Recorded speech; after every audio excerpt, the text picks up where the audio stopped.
खड़ी पाई के गरीब मुसलमानों ने बहुत ही मेहनत व मशक्क़त के बाद एक अजीम कॉन्फ्रेंस का इनकाद किया। आप हजरात की हाजिरी और शिरकत से यह कॉन्फ्रेंस कामयाबी की मंजिल की तरफ बढ़ रही है और उम्मीद यही है कि ये कॉन्फ्रेंस औलादे गौसे आज़म के नाम से सजाई गई है।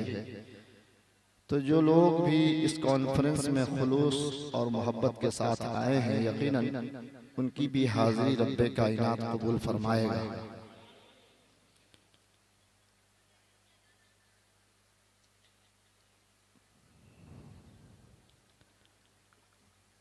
एक ज़माना था, जो ज़माना शायद 89 या 90 का होगा, जब सरकार मिल्लत पर फतवा लगा था।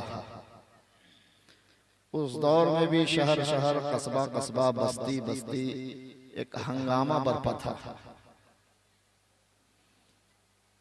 आज जब फतवा खत्म हो गया तो भी कस्बा कस्बा, शहर शहर, बस्ती बस्ती एक हंगामा बरपा है। काबिले मुबारकबाद है वो चंद लोग, आप हजरात केस मुकदमा तो लड़ते ही होंगे। आपको हम ये बता दें कि कचहरी के अंदर एक आदमी जाता है जो केस करता है, उसको कहते हैं मुद्दई।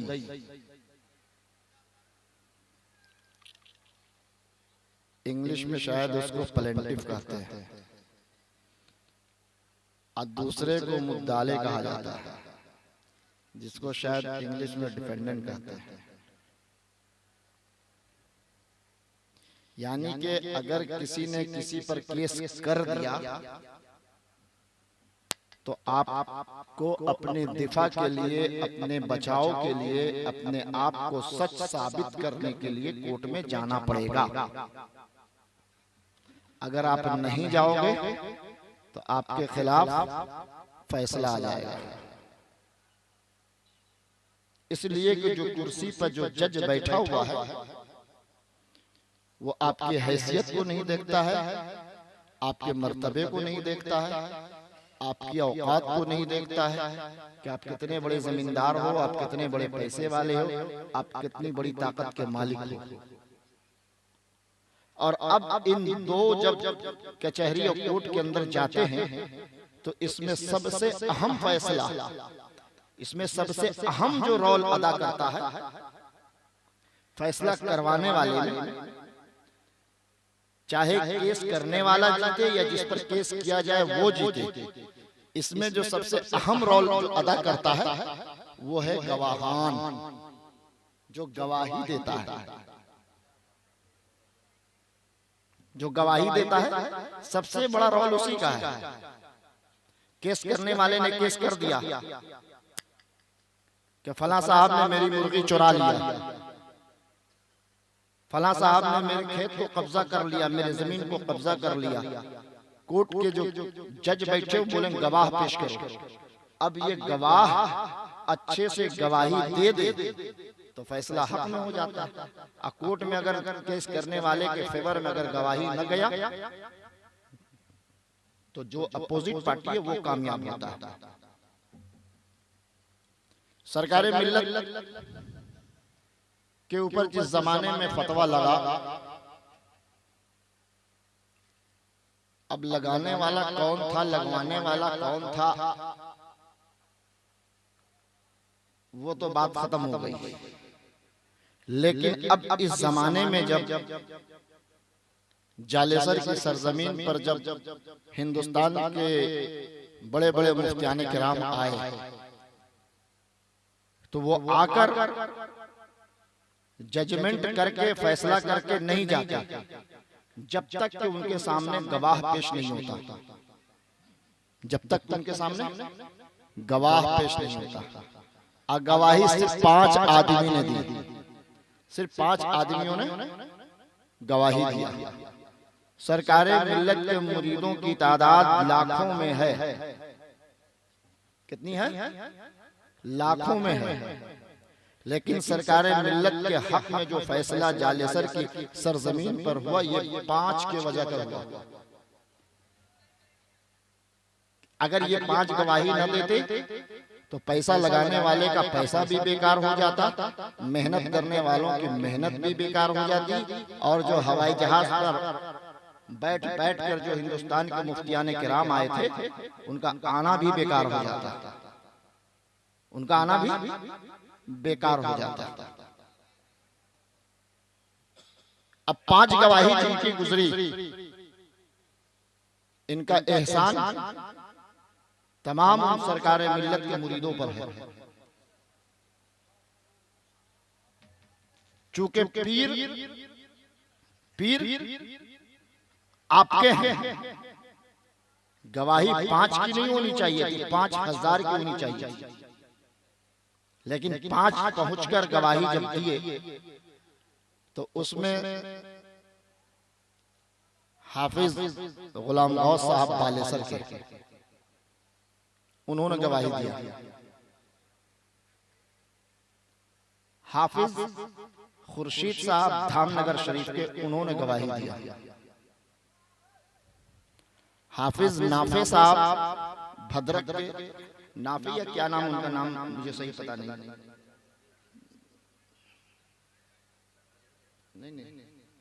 भद्रक के नाफे नहीं, हाफिज नाफे साहब। और चौथे में हाफिज बदरुल हसन साहब, इनका एहसान भी है। ये 4 तो दर वाले हैं, ये 4 तो दर वाले हैं, और एक जो गवाही दी है वो है घर वाले। 4 जो गवाही दी है सरकार मिल्लत के फेवर में, वो कौन है? दर वाला। और एक जो सरकार मिल्लत के फेवर में गवाही दी है वो है घर वाला। उनका नाम हम आपको नहीं बताएंगे।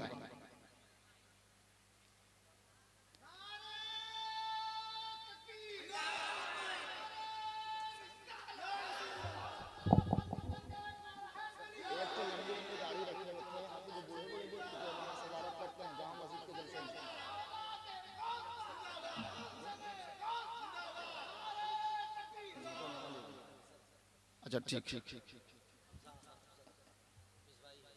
हाफिज नाफे साहब नहीं है कोई, हाफिज अफजल साहब, खैर जो भी हो। इन 5 गवाही की बुनियाद पर तमाम मुफ्तियों ने सरकार मिल्लत के हक में फैसला दिया। अब यहाँ पर कोई मसला नहीं है कि ये फैसला गलत हुआ। हिंदुस्तान का कोई भी मुफ्ती अगर कुरान और हदीस के मुताबिक सरकारी मिल्लत के फेवर में फैसला कर देता है तो वो हक फैसला हो गया, वो फैसला हो गया। अब मुफ्ती गुलाम हैदर साहब की भी मेहनत उसके अंदर शामिल है,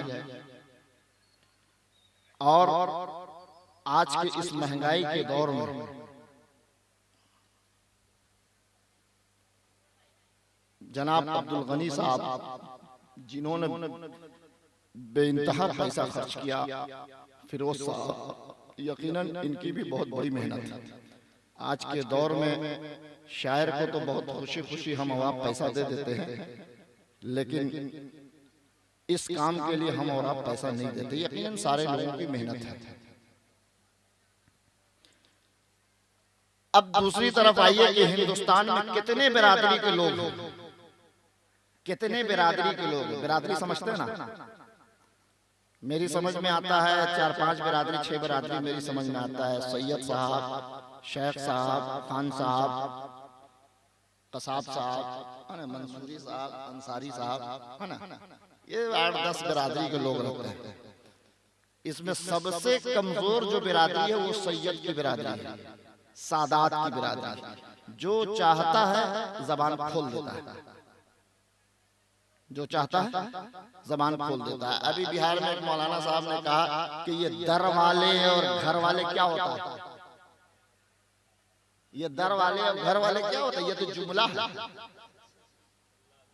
ये दर वाले और घर वाले ये जुमला है, कुछ नहीं, दर वाले और घर वाले कुछ नहीं होते। सबसे बड़ा तकवा होता है, सबसे बड़ा तकवा होता है। तो मौलाना साहब हमको एक बात आप बता दीजिए कि अगर तकवा की बुनियाद पर फैसला होता है और तकवा के बुनियाद पर फैसला होगा भी, चूंकि रब का फरमान है इन्ना अकरमकुम इंदल्लाहि अतकाकुम, अल्लाह के नजदीक मुकर्रम वो है, मोहतरम वो है जो तकवा वाला है। ये रब का फैसला है, ये रब का फैसला है। इन्ना अकरमकुम इंदल्लाहि अतकाकुम, अल्लाह के नजदीक मुकर्रम मुअज़्ज़म वो है, मर्तबे वाला वो है जो तकवा वाला है। लेकिन मेरे रसूल के नजदीक, मेरे रसूल के नजदीक इमाम हुसैन अफजल है। मेरे रसूल के नजदीक इमाम हुसैन नजदीक है। और यहीं से बात समझ में आ जाती है दर वाला और घर वाला। मेरे आका ने इमाम हुसैन को 7 साल, 8 साल, 9 साल की उम्र में कह दिया अल हसनो वल हुसैनो सैयदा शबाबा अहलिल जन्नह। चाहे उम्र 5 साल की हो, चाहे उम्र 6 साल की हो, चाहे उम्र 7 साल की हो, चाहे उम्र 8 साल की हो, चाहे उम्र 9 साल की हो,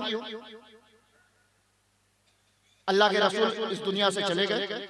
लेकिन हुसैन को 8 साल की उम्र के अंदर में मेरे आका ने कहा अल हसनो वल हुसैनो सैयदा शबाबा अहलिल जन्नह, हसन और हुसैन जन्नती जवानों के सरदार हैं।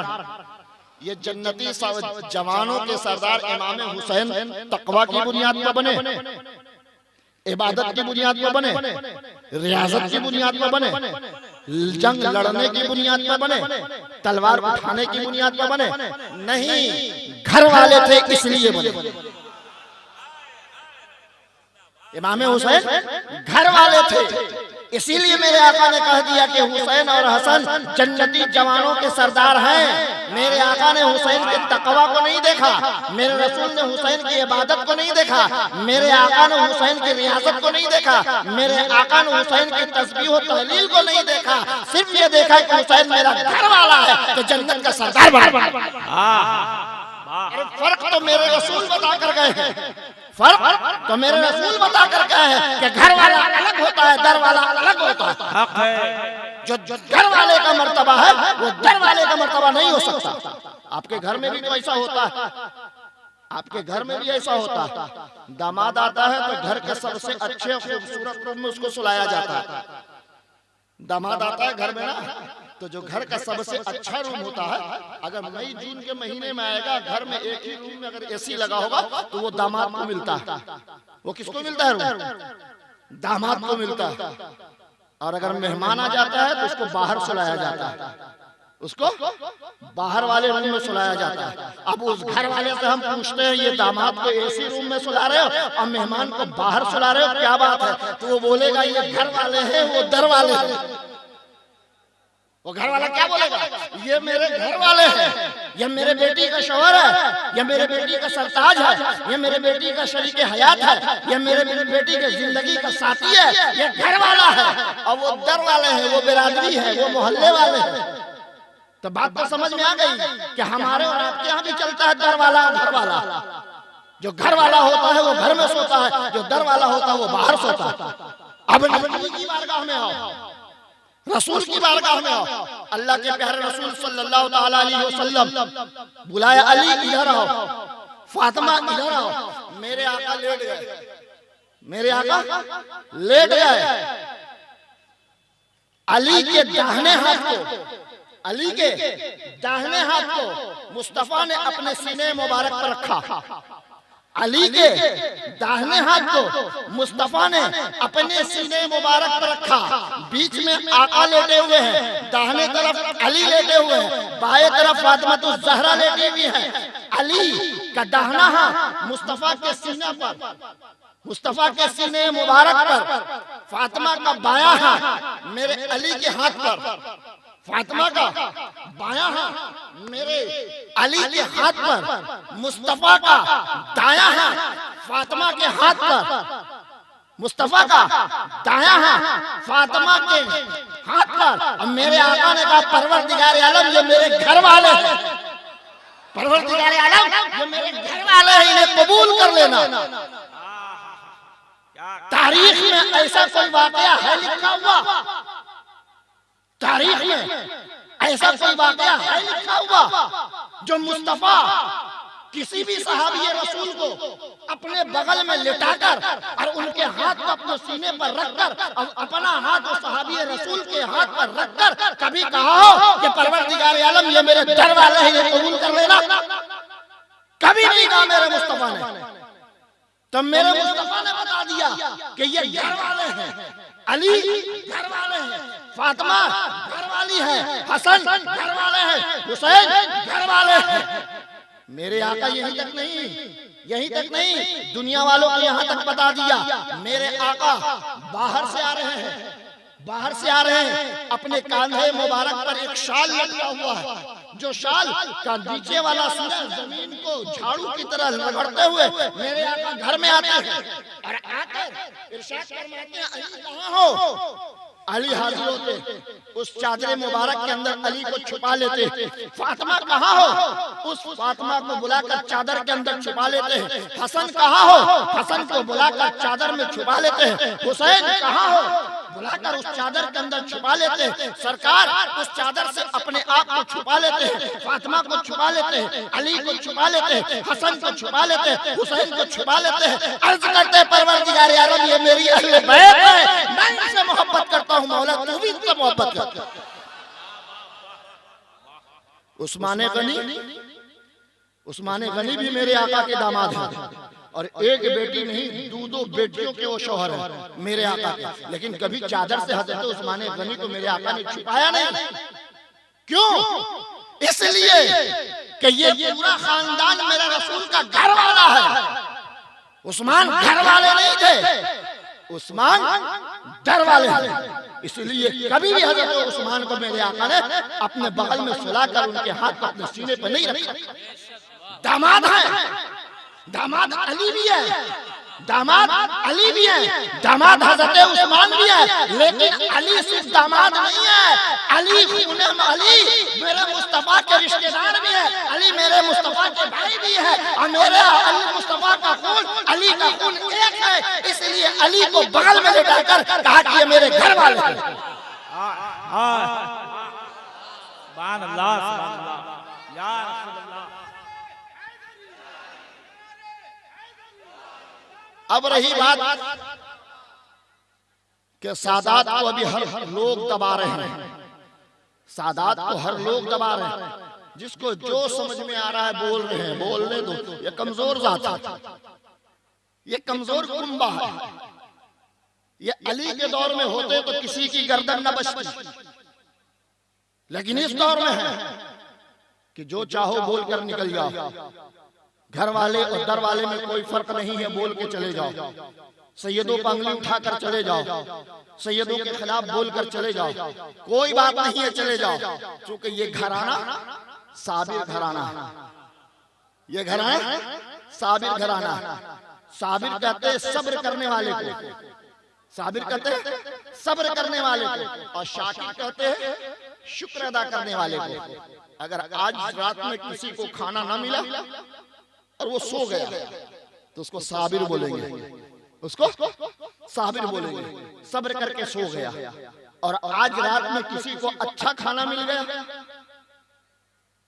तो वो शुक्र अदा किया, परवरदिगार आलम आज तूने मुझे अच्छा खाना खिलाया, तो इसको शाकिर बोलते हैं, जिसने शुक्र अदा किया, और उसको साबिर बोलते हैं। तो ये जो घराना है साबिर और शाकिर, तो शाकिर ने साबिर से पूछा या ये कहो कि शुक्र ने सब्र से पूछा, शुक्र ने सब्र से पूछा कि कौन से बरादरी के लोग सबसे साबिर हैं।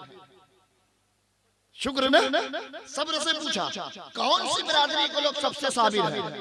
सैयद, शहर, खान साहब, कसाब, अंसारी, मंसूरी, खलीफा, दर्जी। तो साबिर ने कहा कोई खानदान सब्र करने वाला नहीं है, बस सब्र करने वाला एक ही खानदान है जो नबी का खानदान है। कोई खानदान सब्र करने वाला नहीं है। सिर्फ अगर किसी ने सब्र किया है और साबिर खानदान अगर कोई है तो वह मुस्तफा का खानदान है। तो शुक्र ने कहा अच्छा मुस्तफा का खानदान साबिर है। तो सब्र ने कहा हाँ यही खानदान है साबिर। तो शुक्र ने कहा कि आज तक मैं भी यही देखकर आया हूँ कि अगर शाकिर कोई खानदान है तो ये मुस्तफा का खानदान है। अगर भूखा रहता है तो भी शुक्र अदा करता है, खा लेता है तो भी शुक्र अदा करता है।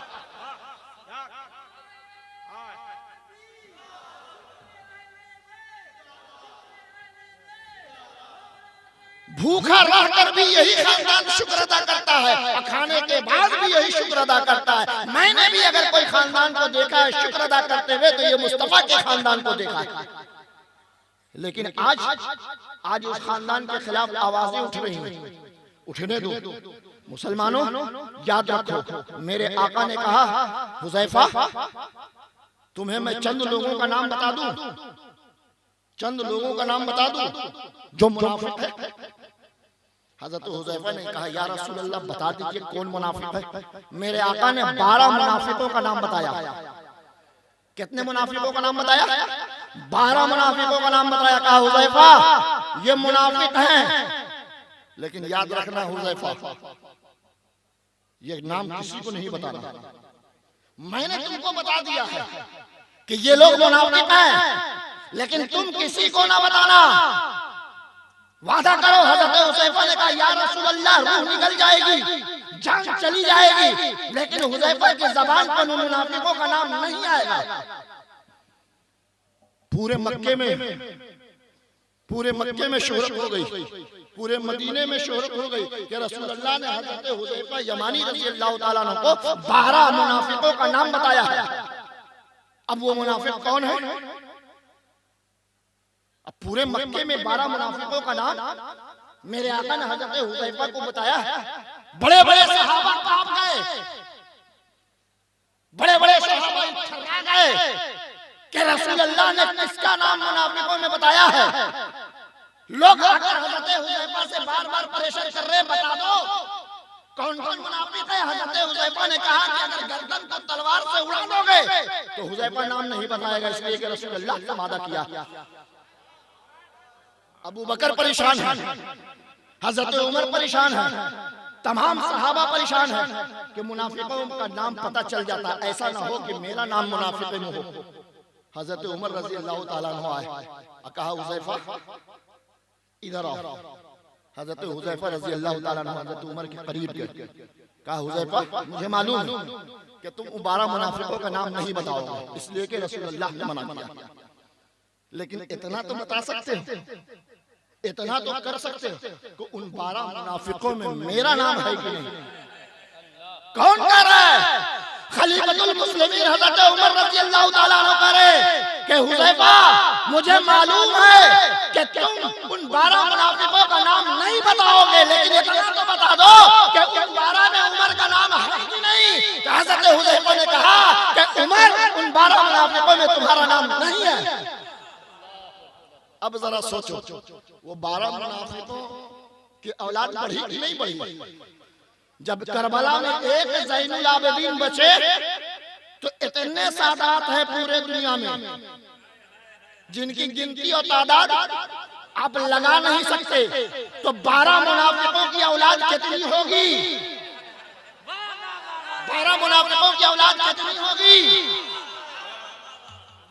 करबला में एक ज़ैनुल आबिदीन बचे, 22,000 यजीदियों की फौज थी, तो 22,000 में मान लो 10,000 इमाम हुसैन की फौज ने कत्ल कर दिया यजीदियों को, 12,000 यजीदियों की फौज बची थी।